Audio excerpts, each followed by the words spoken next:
Muito boa tarde a todos os presentes. Eu reitero os agradecimentos ao desembargador Schutt, ao professor Carlos Japiaçu, por me permitir participar desses debates de tão alto nível. Também cumprimento o nosso presidente João Fervalli em nome de toda a audiência. O professor Japiaçu, quando me convida para participar desse debate, ele, além de ser muito generoso comigo, ele me pede para fazer um relatório da experiência brasileira em whistleblowing e justiça negociada. Imagine o tamanho do meu pânico, justamente porque não é o meu tema propriamente de investigação, então eu tinha que me esforçar sobremaneira para tentar trazer algo aqui que pudesse cumprir minimamente com as expectativas do professor. Muito honestamente, como eu lhes disse, eu procurei fazer um roteiro aqui para não perder, para não saltar os detalhes técnicos. Então, com a sua paciência, vamos lá. Até bem pouco tempo atrás, as técnicas de investigação policial de infrações ou crimes no sistema de justiça criminal brasileiro dependiam primordialmente de instrumentos de interceptação telefônica ou informante anônimo para o enfrentamento da criminalidade organizada. Isso já não é mais assim. Mas não apenas porque a criptografia dos softwares tem superado a capacidade das investigações. A mudança se deu porque o sistema de justiça criminal brasileiro, notadamente na última década, passou a se ocupar da criminalidade empresarial. As extraordinárias dimensões das organizações empresariais levaram o sistema de justiça criminal a demandar que particulares e empresas colaborem com as investigações e negociem com o Estado. E é em função do mesmo contexto em que a figura do whistleblower e as práticas de justiça negociada encontram espaço no ordenamento jurídico brasileiro. Nos últimos anos, notadamente a partir do plano de ação do G20 anticorrupção da OCDE, acredita-se que o whistleblowing seria um instrumento de melhoria dos indicadores de integridade, accountability, confiança e tolerância na gestão pública e privada. Desde então, o whistleblower é aquele que mantém relações profissionais com a gestão pública ou privada e age para a previsão de danos a terceiros, e não ele próprio. E o whistleblower é também aquele que, na posse de evidências, deve convencer sobre a razoabilidade da sua denúncia.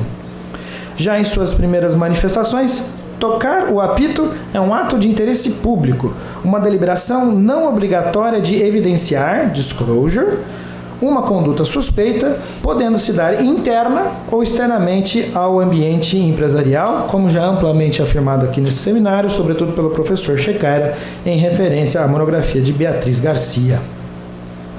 Teoricamente, entende-se que a proteção do whistleblower é a última linha de defesa do interesse público e o caminho para elevar o padrão moral da gestão dos negócios. Interesse público se confunde aqui, então, com o interesse do cidadão informante. Este moralismo é o que tem caracterizado o whistleblowing como limpeza de consciência, conscience cleansing.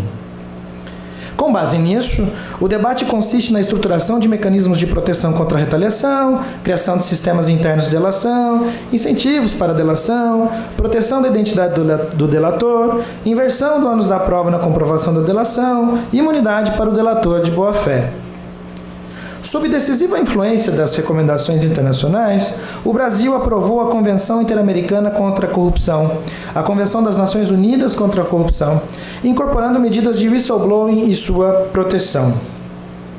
As práticas de justiça negociada foram impulsionadas pela Lei 12.850 de 2013, que veio dar conta da investigação das associações criminosas e estabeleceu os parâmetros do que seria a colaboração premiada entre nós.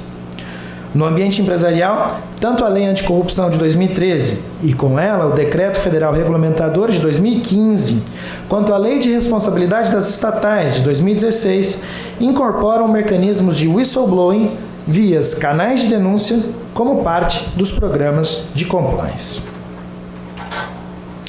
Mais recentemente, a Lei de Acesso à Informação impõe o dever positivo ao servidor público de denúncia de irregularidades de que deve ter ciência, de denúncia de irregularidades de que tiver ciência em razão do cargo que ocupa.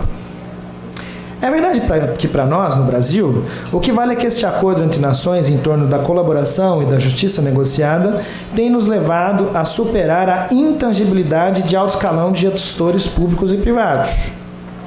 Tendo a Operação Lava Jato como estandarte, uma forte retórica da moralização dos costumes políticos e empresariais tem movido o nosso sistema de justiça criminal. Mas até onde isso nos interessa? Sabemos muito pouco sobre os fundamentos teóricos e menos ainda sobre a verificação empírica da funcionalidade do whistleblowing.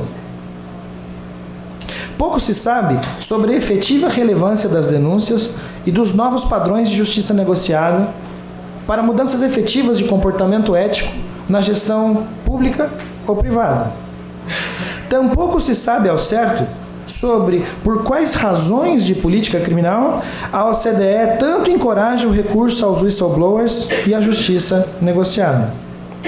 Disse, por exemplo, que a Lava Jato estaria espelhada na Operação Manipulite italiana, mas nunca se perguntou a que resultados levou essa operação na própria Itália. Qual foi o impacto dela nas estruturas de mercado ou na gestão da coisa pública italiana? Há poucos que discordariam de que ela conduziu ao esvaziamento da política e à ascensão de novas forças do tipo Silvio Berlusconi. O estudo científico da criminalidade empresarial ainda é uma página em branco. A maior parte das investigações reproduzem o senso comum e a lógica superficial dos custos e benefícios da colaboração, sem conhecer os efeitos perversos dos incentivos. Carrots and sticks e representações teóricas a partir da teoria dos jogos produzem modelações econômicas de whistleblowing, gerando um grande mercado que incentiva as denúncias e projetos de consultoria para, entre aspas, mudar o design das instituições. Empregam novas tecnologias para aperfeiçoar o cálculo de probabilidade e o sucesso em litígio, mas não se dão conta de que pressupõe, na mesma medida em que as análises de Law and Economics, a racionalidade dos atores. Como se tudo fosse um problema de optimização dos processos de tomada de decisão. Fala-se muito em prêmio, mas não se discutem os propósitos deste prêmio. Apesar de acreditar que bastaria desenhar estruturas de incentivos ou prêmios que controlassem a racionalidade do denunciante, negligenciam que comportamento egoístico, orientado no próprio interesse, é muito mais irracional do que se imagina. Ninguém fala na mercancia de informação. É incrível observar como delatores, no Brasil como no exterior, se convence do information for dollars. Whistleblowers convertem-se em mercadores, especialmente quando a balança de poder entre eles e as autoridades públicas é desgovernada. No Brasil, recentemente um empresário poderoso chegou a abalar a administração federal com a simples divulgação de conversa com o ex-presidente da República. Claro, tudo isso movido pela necessidade de sua empresa em atingir os padrões de ingresso na New York Stock Exchange. Por um lado, não se discute como whistleblowers podem eliminar concorrentes e mover mercados. Segundo este parâmetro mais alargado de denúncia, não é preciso uma empiria mais sofisticada para afirmar que a retórica do interesse público facilmente se desmancha. Por outro, não há dúvida de que a colaboração premiada é movida por inequívoco interesse privado, para além do debate convencional sobre o interesse público na obtenção de provas. Esta manipulação de informações põe por terra as teses convencionais sobre fairness e loyalty na colaboração e nas negociações. Muito pelo contrário, evidências científicas demonstram que os tais incentivos podem levar ao efeito pernicioso, detrimental effect, das denúncias, no qual o denunciante se vale dos contextos de assimetria da informação para manipular denúncias fraudulentas. Esta falta de clareza sobre a idoneidade da colaboração, inclusive, chegou a ser questionada no Brasil, na oportunidade em que um acordo de colaboração foi revisto em vista de omissão de fatos criminosos relevantes, como descumprimento de cláusulas do acordo. Na determinação do whistleblowing e da justiça negociada, nem mesmo a psicologia social escapa às críticas. Apesar dos profundos questionamentos sobre as mediações e motivações sociais que levam alguém a denunciar, a colaborar com o sistema de justiça criminal, não alcançam maior entendimento sobre esta combinação explosiva entre ambiente negocial altamente agressivo e irracionalidade das decisões, justificando elevados gastos de corporate whistleblowing consultancy, que mais tendem a resistir à colaboração do que a manifestar o tal padrão moral elevado na empresa. No Brasil, o pior de tudo para nós juristas é que não há para essa figura do whistleblower um referencial normativo claro. Originalmente, whistleblowing não é o mesmo que delação premiada ou colaboração. Delação é incriminação de terceiro, realizada por suspeito, indiciado ou réu, no curso de interrogatório ou em outro ato processual. O whistleblower, diferente do delator, não tem envolvimento com os fatos suspeitos, nem está engajado em associação criminosa. O delator tem inequívoco interesse na incriminação, à diferença do whistleblower, que não se beneficia com a incriminação do denunciado. É daí que surge a poderosa retórica do whistleblowing como aperfeiçoamento dos padrões éticos do ambiente empresarial. Originalmente, o whistleblowing é prática desenvolvida no âmbito das organizações empresariais norte-americanas, que ostentam estrutura societária e capital social distintos. Nos Estados Unidos, o whistleblower pode ser informante, e desde a Sarbanes-Oxley Act, dispõe de mecanismos de proteção contra a retaliação. Há até quem acredite que o 11 de setembro e o Too Big to Fail, cada um a seu modo, seriam marcos históricos da intensificação de práticas de whistleblowing no mercado dos Estados Unidos. O efeito moralizante aqui quer fazer crer que a imprevisibilidade e a irreversibilidade do dano engajam as pessoas nas infrações econômicas. Engajam as pessoas na prevenção às infrações econômicas. Mas no Brasil, com o modelo de governança majoritariamente determinado por empresas de capital fechado e certo protagonismo de empresas familiares, as práticas de whistleblowing são limitadas, à indiferença dos marcos normativos nacionais, como a Lei Anticorrupção e a Lei de Responsabilidade das Estatais. As poucas pesquisas realizadas na área, ainda que produzidas no setor privado, dão conta da baixa maturidade do whistleblowing no ambiente empresarial brasileiro. Pesquisa recentemente elaborada pela KPMG, uma das principais auditoras, do mês passado, mesmo que concentrada em ambiente altamente regulado, como instituições financeiras ou mercado financeiro, não chegou a mais do que 40% de empresas que autodeclaram possuir um hotline com mais de 5 anos de duração. A efetividade do canal de denúncias resume-se nesta pesquisa a relatos sobre a confiança no uso do canal por parte de colaboradores, funcionários e terceiros. A pesquisa se sustenta-se na volumetria dos relatos.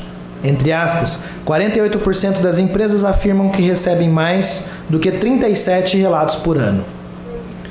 Mas nela não há uma palavra sobre a qualidade do relato, que tipo de comportamento, a qualidade dos mecanismos sancionatórios ou como isso expressa ou não comportamento ético. E isso para nem falar sobre os desafios do dever de denunciar, anonimato, proteção de interesses de terceiros, o sigilo e a confidencialidade. O estado da arte no Brasil despreza avanços nas ciências avaliativas sobre os hotlines e a análise do retorno dos investimentos em whistleblowing. Desconhecemos os benefícios da autorregulação e a utilidade das práticas de whistleblowing no âmbito dos programas de compliance. E na mesma linha do que defende Beatriz Garcia na Espanha, em monografia sobre a matéria, é necessário melhor ordenar as medidas de enforcement privado. A reboque da normativa internacional, o whistleblowing no Brasil está mais conectado às denúncias em sede de colaboração premiada do que propriamente à indústria de compliance. Há outras figuras marginais recentemente introduzidas no ordenamento brasileiro, como a Lei nº 13.608, de 2018, que dispõe sobre o serviço telefônico de recebimento de denúncias e sobre recompensa por informações que auxiliem nas investigações. Em uma síntese grosseira, uma lei para a criação de incentivos ao disque denúncia, o informante de bem, para que ele possa receber recompensa por suas denúncias. No Brasil, o que vale mesmo é esta figura alargada do denunciante. O denunciante não é figura autônoma como o whistleblower. De acordo com o sistema processual brasileiro, a participação deste colaborador autônomo equivaleria a de um depoimento de testemunha. Ele pode ser réu no mesmo processo em que se trata de investigar a responsabilidade dos delatados. A atividade do colaborador envolve prestar declarações que tragam elementos sobre outras pessoas envolvidas no crime ou integrantes de organizações criminosas, as tarefas por elas desenvolvidas e os crimes para os quais concorreram. Este envolvimento do delator denunciante com o crime levou Vitor Gabriel Rodrigues, meu colega de USP em Ribeirão Preto, que é monografista da área, a questionar o desvalor da traição aos cúmplices, impactando na própria legitimidade do Estado na negociação do delito. Materialmente, não há clareza sobre os efeitos no direito material, como um atenuante. A Lei 12.850 de 2013 possibilita, abre a faculdade, do perdão ou redução de pena. E nosso ordenamento ainda está consolidando seu sentido normativo no âmbito processual, seja como condição premial da negociação, quer como condição da negociação da suspensão ou mesmo abertura do processo penal. Tecnicamente, a justiça negociada no Brasil vê certo protagonismo na valoração do conteúdo da colaboração. Processualmente, a colaboração divide-se nessas três etapas: negociação do acordo, homologação judicial e sentença. Mas como não há consistência na negociação, e como tampouco não são lastreadas por conhecimento mais sólido sobre a natureza da infração e estratégias sobre controle da criminalidade empresarial, convive-se com enorme instabilidade sobre a idoneidade e a suficiência das informações. Na falta de evidências científicas, o principal problema é que apenas na sentença se tem discutido a questão da efetividade do acordo, vulnerando a colaboração e o próprio processo de negociação. No lugar de discutir a efetividade da denúncia para a detecção de infrações, que sem a informação não teria sido possível alcançar, a fragilidade da justiça negociada no Brasil acaba reduzindo o papel da interpretação jurídica à necessidade de verificação de violação de direitos fundamentais, a controle judicial de abusos. Tudo isso se reflete na forma como analisamos o direito administrativo regulador e sancionador no Brasil. Entre nós, sem falar nas afinidades entre as estruturas administrativas atuais e o modelo administrativo da ditadura militar no Brasil, 1964 a 1985, ainda carente de profunda reforma, não se permite observar o mesmo sistema de garantias que oferece o sistema de justiça criminal. Além de que no Brasil não se caracteriza um regime sancionador unitário. As sanções administrativas são mais amplas, os tipos são mais elásticos. E a repartição de competências, na linha da descentralização entre União, Estado e municípios, acaba relegando a negociação com as autoridades públicas a verdadeiro processo de balcão de negócios. Se no ambiente privado ainda não há maior repercussão para a figura do whistleblower. Na relação com as autoridades públicas, a falta de sintonia é tão grande que há muitas dúvidas, inclusive, sobre com quem devo colaborar e negociar. Soma aqui também a crítica do professor Fervalli, publicada na revista Liberdades e traduzida pelo professor Fauzi, de que a insistência no direito administrativo sancionador, em detrimento da imputação penal de responsabilidade às empresas, é bastante sintomática do atraso dos ordenamentos jurídicos nacionais.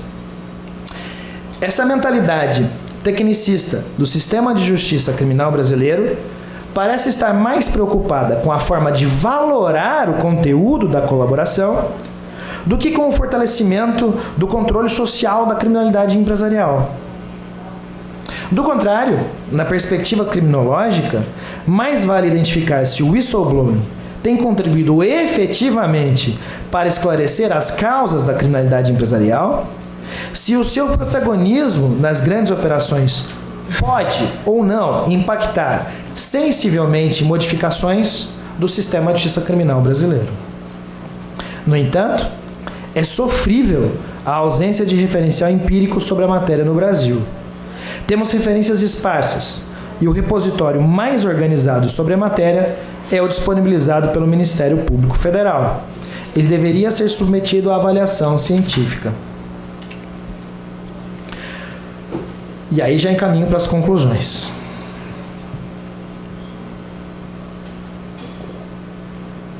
Antes de abraçar a causa do whistleblowing e da justiça negocial, é preciso uma mais profunda revisão científica do sistema de justiça criminal brasileiro. Os esforços científicos na área devem tomar como ponto de partida a crítica à política regulatória nacional. Eu, particularmente, estaria encantado em somar-me aos esforços de avaliação científica das estratégias de enforcement. E acredito que seja o primeiro passo para extrair do setor privado alguma avaliação científica de seus canais de denúncia. Explica-se muito pouco sobre os preditivos de comportamento, os processos de causação do crime, e ainda se está muito longe de alcançar um referencial mais preciso sobre o comportamento irracional. Ainda pouco sabemos sobre o que de fato impacta na melhoria do comportamento ético do grupo.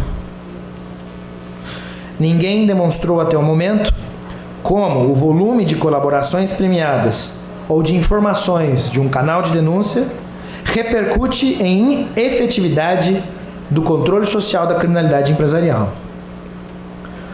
Utilizam-se muitos dados do Department of Justice e da Security Exchange Commission sobre recuperação de ativos provenientes de ilícitos. No Brasil, a volumetria apresentada pela Lava Jato também é frequente, mas não há métrica convincente sobre os impactos do whistleblowing na melhoria dos padrões de integridade e de accountability nos negócios.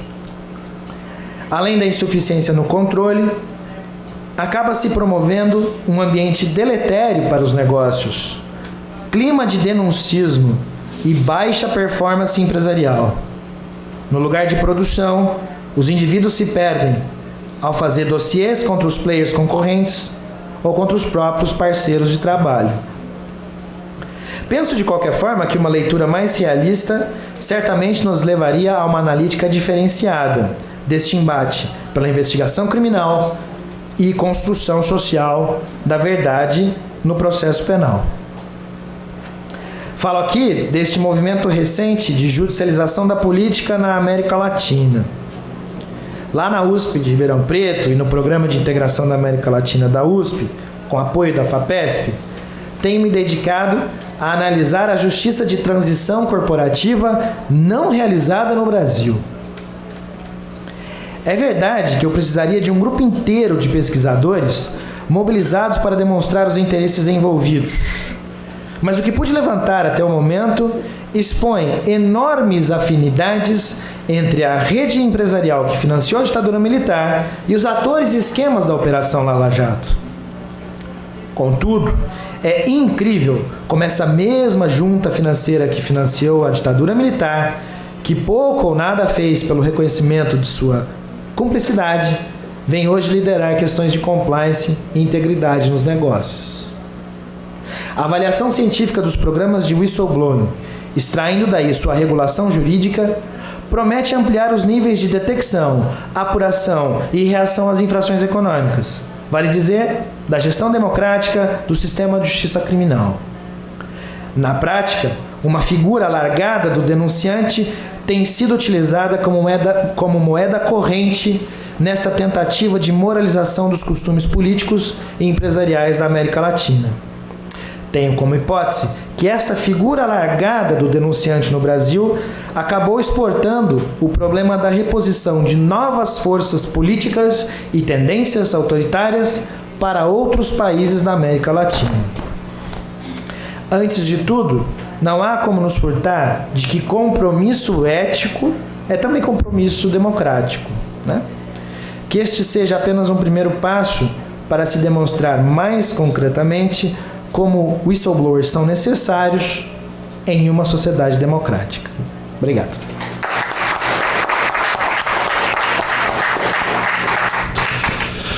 Como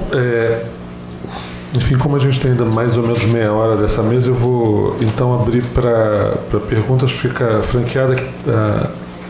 Quem quiser fazer perguntas, por favor, só acena que ela leva o microfone.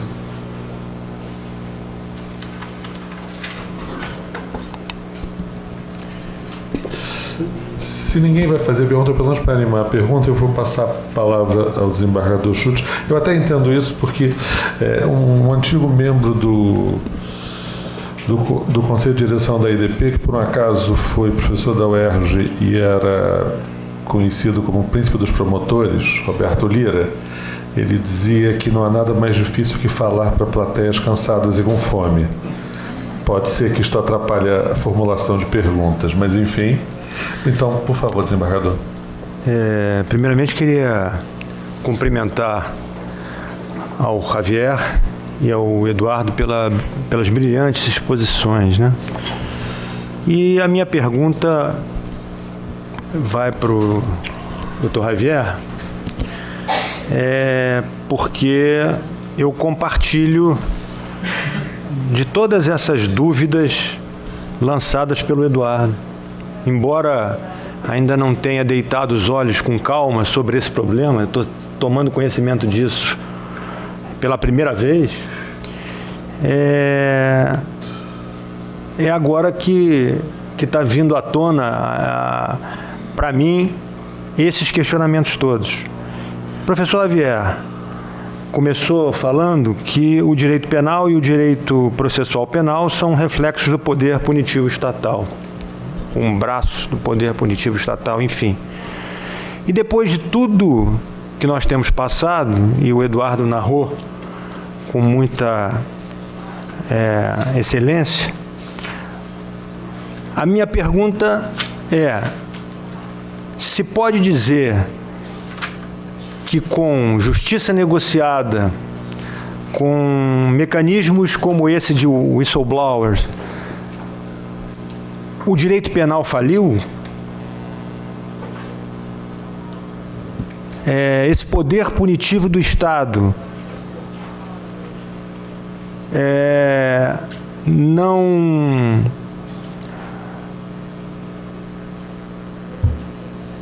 faz com que as pessoas reflexionem a ponto de não praticar delitos? Ele, por si só, não é um indicador, com tantas condenações que nós estamos vendo aí, de um atuar ético? Então, professor Javier, não sei se na sua visão o direito penal faliu.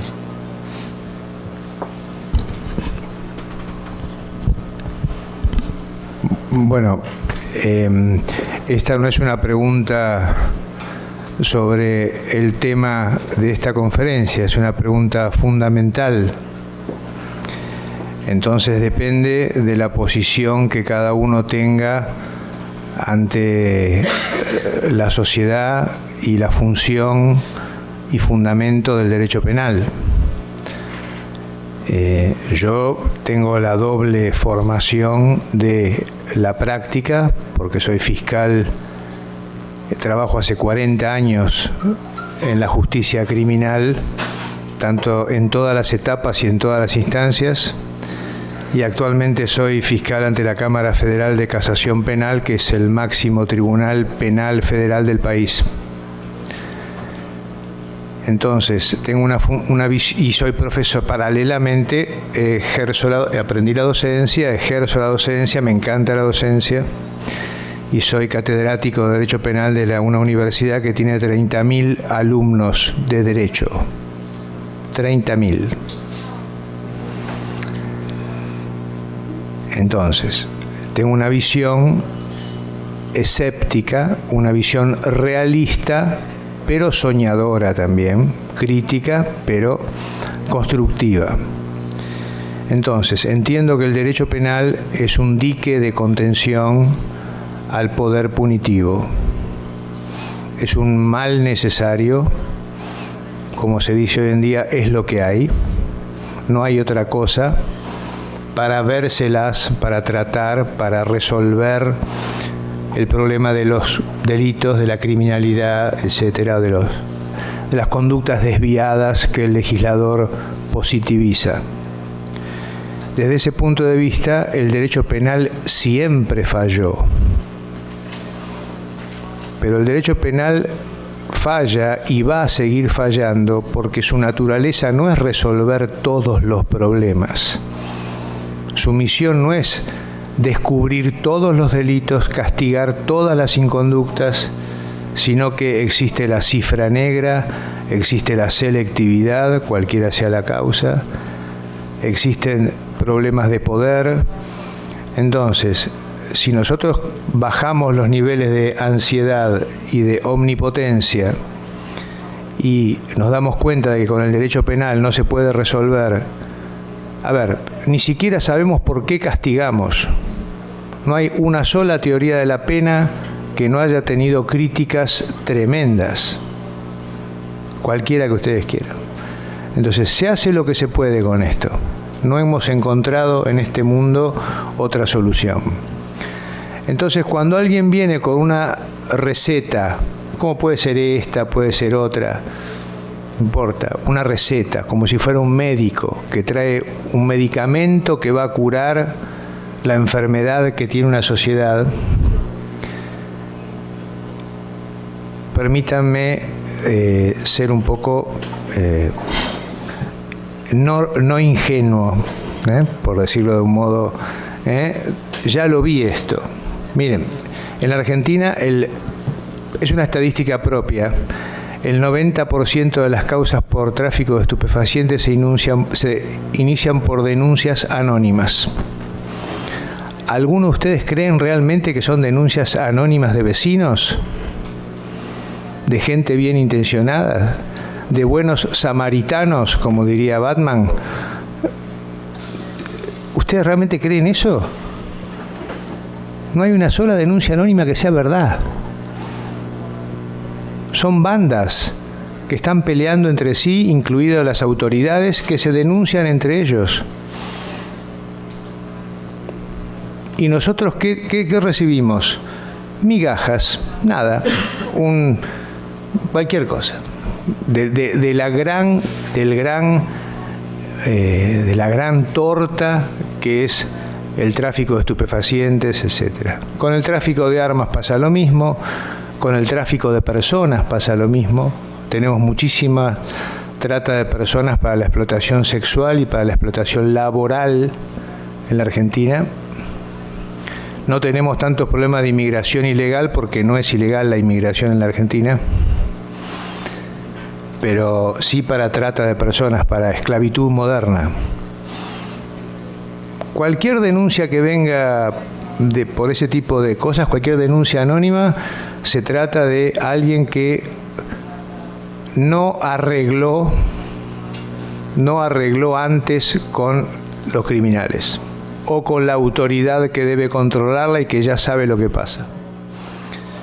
Entonces, permítanme nuevamente ser escéptico respecto de que esto pueda llegar a funcionar bien en el ámbito empresario o en el ámbito de la función pública, de la corrupción. No es así, no funciona así, es mentira. O sea, sencillamente no funciona así. Una empresa no funciona así. Una corporación como Siemens, como Mercedes-Benz, como Volkswagen, como IBM, como las empresas que ejercen la minería, acá acaban, ¿cuántos hay muertos hay? Hoy descubrieron otro, 250 muertos. No funciona así. No les importa nada, nos matan a todos acá directamente, que whistleblower, que arrepentido, ni nada, se acabó. No funciona así. Esto. Entonces, el problema, como dije antes, no es si el derecho penal falló. El derecho penal funciona como siempre ha funcionado, como puede, va descubriendo, se va realizando, se va concretando en los casos que se van descubriendo. Entonces, acá de lo que estamos discutiendo es que esta es una herramienta que se vende como una panacea, se vende como algo que va a ser la solución para muchos casos, y yo lo que creo es que es más de lo mismo. Son denunciantes anónimos, más de lo mismo. En vez de denunciar a estos, van a denunciar a estos. En vez de tal cosa, van a denunciar un poquito más. Del 10% pasaremos al 11%. Y este es el... Ahora... cumple, a mi modo de ver, otras finalidades, que es el poder simbólico de la norma penal. Cada vez que uno hace una ley penal, hace un agujero en el Estado de Derecho, porque el agujero que hace la ley penal no atrapa a los criminales, atrapa a los tontos. Este es el problema. Entonces yo tengo que competir con la empresa de al lado, le meto un empleado infiel, le pago y la denuncio y elimino la competencia. Es decir, echa la ley, echa la trampa, porque lo generé a través de esto. Es lo que pasa con el lavado de dinero, con el conozca a su cliente, con el le doy la plata, el dinero a un cajero, al cajero del banco, y él conoce de mi vida cosas que yo no conozco de la vida de él. ¿Qué hice con mi plata hoy? ¿A dónde la tengo que dar? Un montón de explicaciones a un señor que no le explico a mi mujer dónde estoy y le tengo que explicar a él. ¿De dónde saqué el dinero con el que voy a comprar una computadora? Está loco. A eso hemos llegado, porque hay una norma penal allá arriba que abrió la puerta. Entonces para abajo todo derecho preventivo, derecho penal preventivo para evitar que se produzca aquello. Es mentira, el tema no está en castigar esto, el tema está en el gran formidable control social que está abajo de eso. Es un agujero que se abrió. Entregamos todas nuestras intimidades, todas nuestras libertades a partir de ese agujero para prevenir delitos de peligro, delitos preventivos, sociedad de riesgos, bla, bla, bla, bla, bla, bla. Y los que tienen la llave de ese agujero, por supuesto, son muy pocos, ¿no? Que son los que saben cuándo eso les va a tocar o no les va a tocar. Entonces, nosotros tenemos sociedades por acciones, anónimas. No se saben quiénes son los propietarios de las sociedades. Paraísos fiscales, empresas offshore. Whistleblower. ¿Quién es el dueño de tal o cual empresa? No sabemos. No lo sabemos.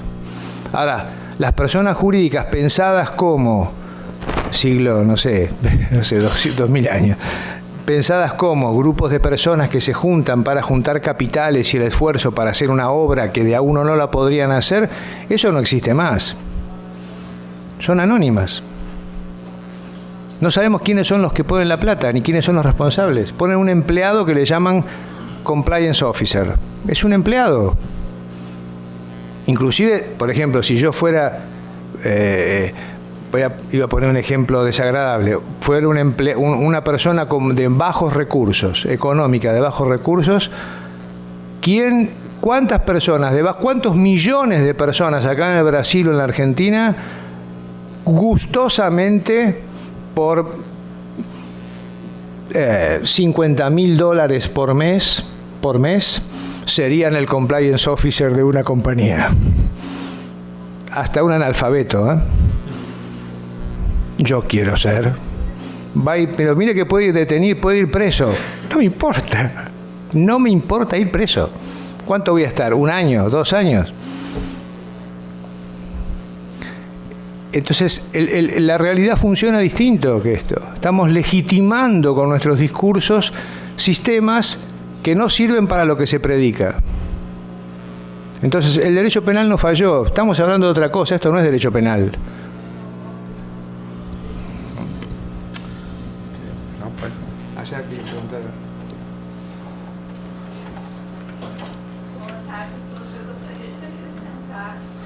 Só um minutinho para chegar com o microfone. Por favor. Com coragem, né? Não fala em coragem. Não fala em coragem. Boa tarde a todos. Eu gostaria de acrescentar o que o senhor coloca e que eu particularmente concordo com todas as palavras, né? É que eu vejo também que existe uma simpatia social ao delinquente em todos os tipos de delitos, porque existem várias sociedades paralelas com várias escalas de valores, e em cada uma dessas sociedades existe um nível de delinquência que é fomentado e é idolatrado praticamente. Aqui no Brasil a gente convive diariamente com figuras que estão sendo processadas criminalmente por delitos bastante graves, inclusive os que levaram à morte das 250 pessoas, e esses empresários estão na mídia todos os dias, estão dando diretrizes de investimento, estão dando diretrizes de desenvolvimento econômico, estão sendo ouvidos como grandes entrepreneurs e etc. Não existe rejeição social ao ilícito.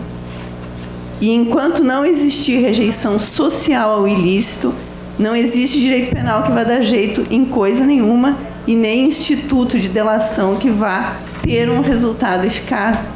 A sociedade é que se autodepuraria e ela não está fazendo isso.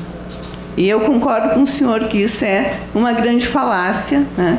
E que a gente vai conviver com ela por um tempo até ver que o resultado também não é aquele e a gente vai começar tudo de novo. Era isso. Obrigada. Acho que não foi uma pergunta, né? Acho que não foi uma pergunta, então. Foi uma... Está bem. ¿Más alguien? Le aclaro que yo no tengo ninguna simpatía por el delito ni por el delincuente.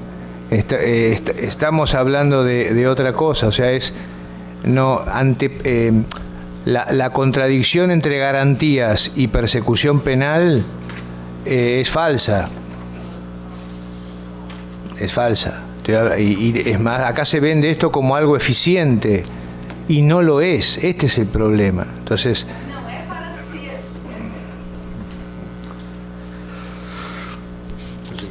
é isso? Bom, se não temos mais perguntas, então eu vou pedir ao Tomás do Chuto que passe o professor Javier Lucas certificado. parabéns. Bueno, muchas gracias. Vou passar.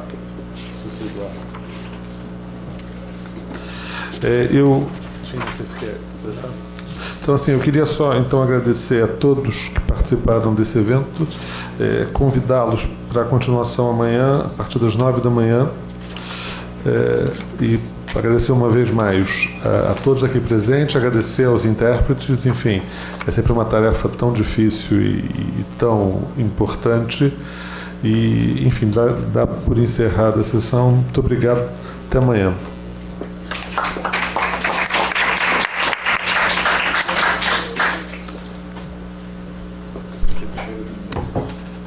Sempre agradecer